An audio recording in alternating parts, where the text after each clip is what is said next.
आत्मा का खौफनाक प्रेम प्रसंग। रात गहरी हो चुकी थी। आसमान में आधा चांद था और उसकी हल्की चांदी जैसी रोशनी एक सुनसान कच्चे रास्ते पर गिर रही थी। चारों तरफ घना सन्नाटा था। सिर्फ हवा चल रही थी, ठंडी, धीमी और अजीब सी बेचैनी पैदा करने वाली। पेड़ों की पत्तियां हवा के साथ हिल रही थी। सररर सररर।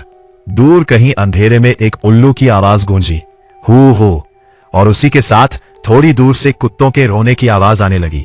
आओ आओ। उस सुनसान रास्ते पर एक लड़का अकेला चल रहा था। उसका नाम था अमन।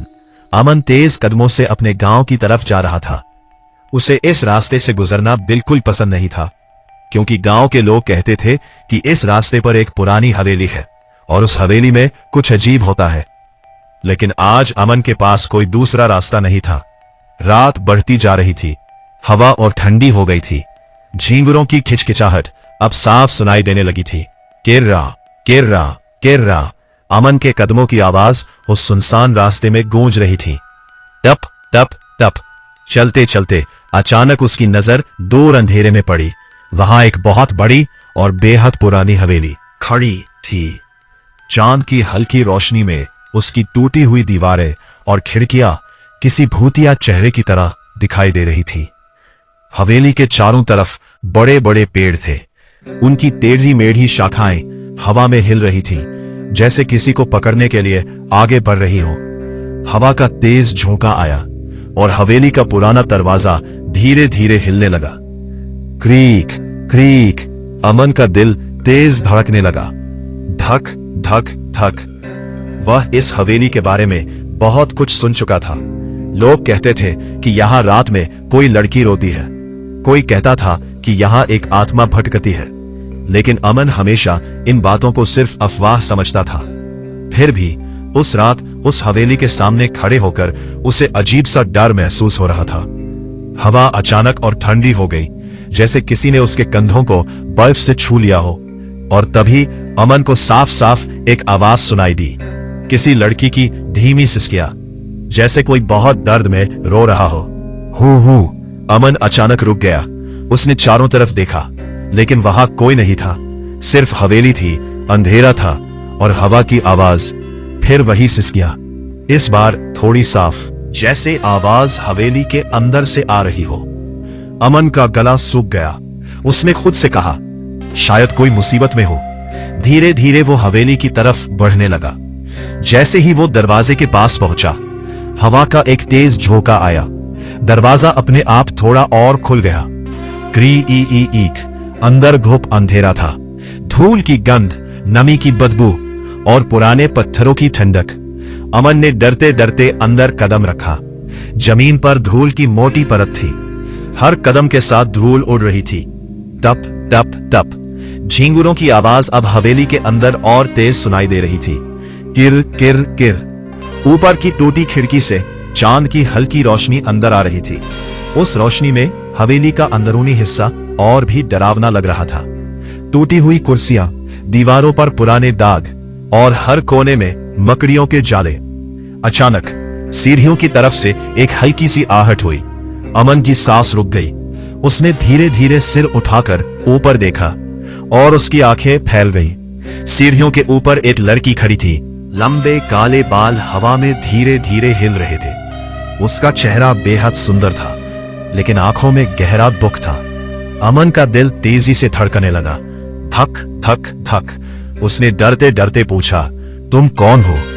लड़की कुछ पल तक उसे देखती रही, फिर बहुत धीमी आवाज में बोली, डरो मत, मेरी आवाज से डरने की जरूरत नहीं है। उसकी आवाज अजीब थी, बहुत धीमी, बहुत हल्की, जैसे हवा में तैर रही हो। लड़की धीरे धीरे सीढ़ियों से नीचे उतरने लगी। अमन उसकी तरफ देखता रहा और तभी उसकी नजर नीचे गई और उसके शरीर में बिजली दौड़ गई, क्योंकि लड़की के पैर जमीन को छू ही नहीं रहे थे।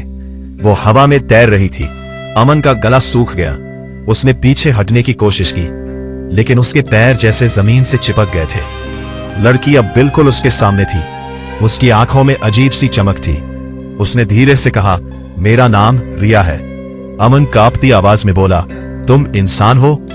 रिया की आंखों में अचानक आंसू आ गए और उसने बहुत शांत आवाज में कहा, नहीं, मैं इंसान नहीं हूं, मैं एक भटकती हुई आत्मा हूं।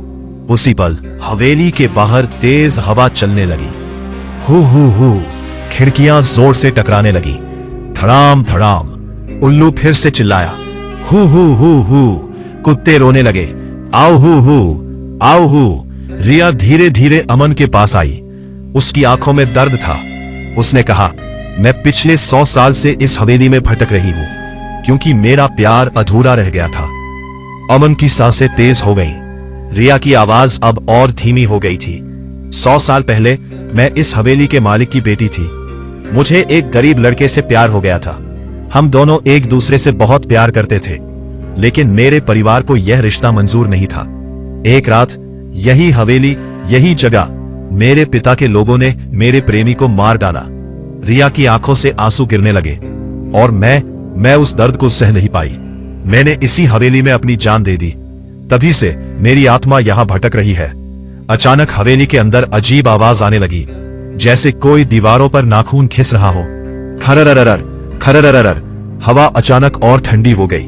अमन का शरीर कांपने लगा। रिया ने उसकी तरफ देखा और धीरे से कहा, अमन, तुम पहले इंसान हो जो इतने सालों बाद यहां आया है। मैं बहुत अकेली हूं, बहुत ज्यादा अकेली। उसकी आवाज में दर्द था, एक ऐसा दर्द जो 100 साल से खत्म नहीं हुआ था। रिया ने हाथ आगे बढ़ाया और धीरे से कहा, क्या तुम मुझसे प्यार करोगे? अमन का दिल जैसे रुक गया।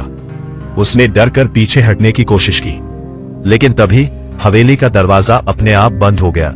धड़ाम। पूरा कमरा अंधेरे में डूब गया। सिर्फ चांद की हल्की रोशनी बची थी। रिया का चेहरा अब धीरे धीरे बदलने लगा। उसकी आंखें लाल हो गई, उसकी मुस्कान डरावनी बन गई और उसकी आवाज बदल गई। तुम अब यहां से जा नहीं सकते। अमन चिल्लाया, नहीं, आए। लेकिन उसी पल हवेली में एक भयानक चीख गूंजी और उसके बाद सब कुछ खामोश हो गया। सिर्फ हवा की आवाज रह गई और झींगुरों की खिचखिचाहट। किर किर किर। अगली सुबह गांव के कुछ लोग उस रास्ते से गुजर रहे थे। तभी उन्हें हवेली के अंदर से एक अजीब आवाज सुनाई दी, जैसे कोई लड़का धीरे धीरे रो रहा हो। और उसी के साथ एक लड़की की डरावनी हंसी। हा। गांव वाले समझ गए कि अब उस हवेली में एक नहीं, 2 आत्माएं भटक रही हैं।